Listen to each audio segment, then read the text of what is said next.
Let it be a Nick and Jane, and let it be a Mr. Smith, a banker of Nick and Jane. They both keep their money in his bank.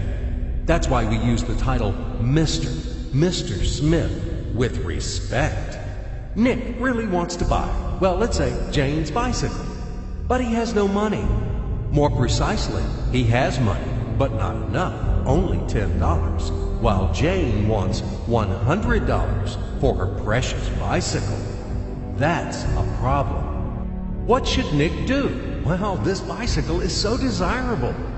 He gives Jane his $10 as a deposit and asks plaintively not to sell the bike to anyone. He says that he will bring the rest of the money soon. At the same time, he runs to his bank, to the respected Mr. Smith, to get a loan for the missing $90. As ill luck, Mr. Smith has no money at this moment, but he knows perfectly about $10, which Nick gave to Jane. And where will Jane bring his money to? That's right. She will put these $10 in her lovely bank to the same Mr. Smith. Therefore, Mr. Smith asks Nick to come back tomorrow in the hope that tomorrow he will get these $10. And everything happens this way. The next day, Jane brings $10 to the bank.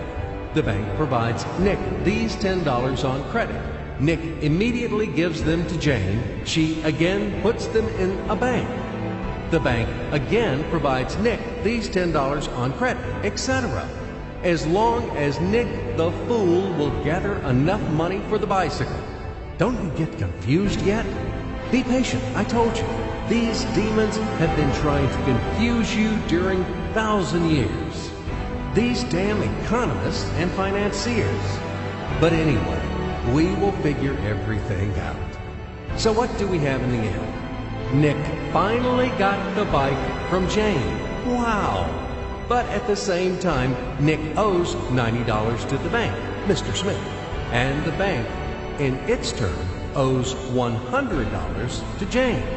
In other words, those $10, which existed initially, have magically turned into $200, $190 of debts plus real $10.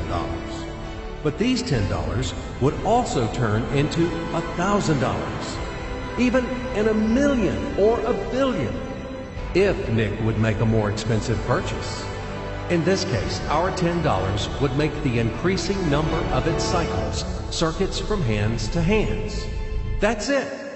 So, what happens in today's world? SOS!